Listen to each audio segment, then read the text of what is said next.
You're listening to Southampton Spectrum on Voice FM. Mabel, we have some more concerning news as resulting with the police forces of these islands.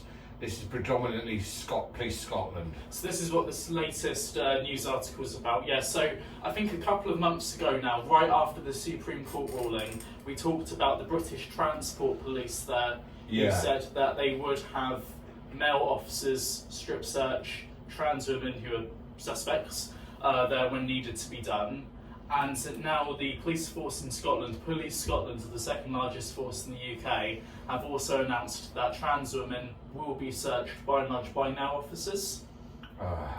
It is disappointing, isn't it? It's frustrating, really, and it's dangerous too. It's very dangerous. It is extremely dangerous. There is a caveat to this, however, and that is that if a trans woman being strip searched is asked for a woman to search them there, then efforts will be made when viable to see if that can be done there, when operationally viable. So, you know, I doubt how many times that request is actually going to be listened to and isn't going to be, you know, an argument on a street there by a poor woman who doesn't want to be searched by a man.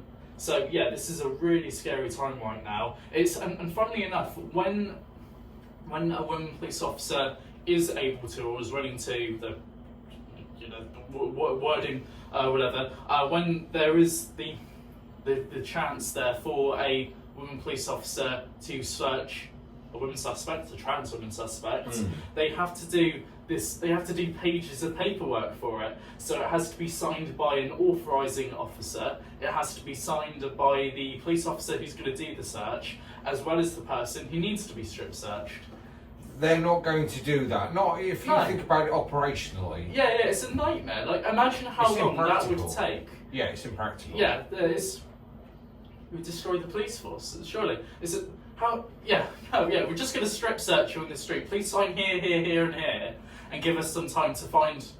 It's a nightmare. You'll have a lot of female officers who won't do it. Yeah. Will take exception to it, I suppose. And it only has to happen to one cisgender woman until it all kicks off.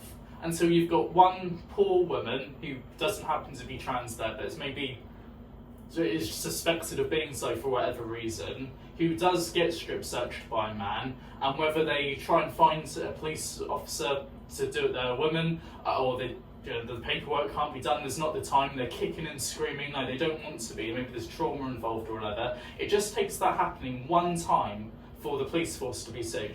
This isn't gonna work. This interim guidance there, the Supreme Court ruling, is not going to work in UK law with the way it's being interpreted right now. It's all up in the air, and also it's hard enough for the general queer community, but especially for the trans and non-binary community, to have dealings with the police.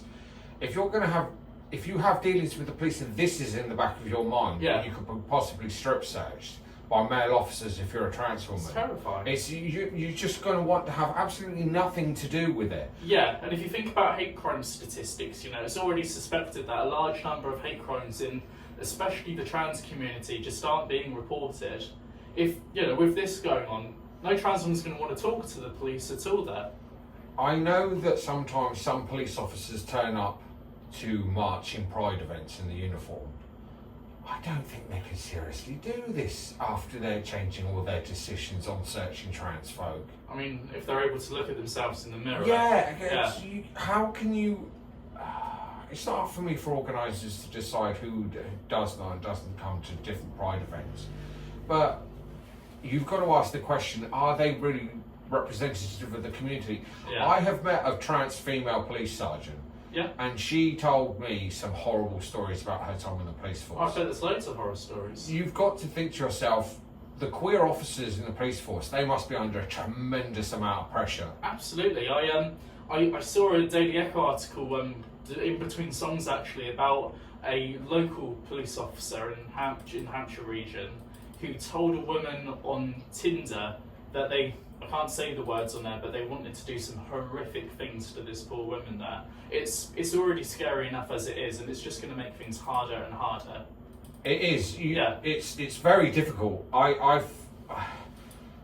Yeah, you're gonna feel uncomfortable if you're a Yeah. trans person. You're marching in a parade, and next to you is a police officer in uniform. Yeah, After that waving police- a rainbow and dancing about, acting happy. After that police force has announced, I'm going to search you with officers we feel appropriate. Yeah, and now officers going to search you as a trans as woman. a trans woman, Or just a woman suspected of possibly being trans. it's not good. No.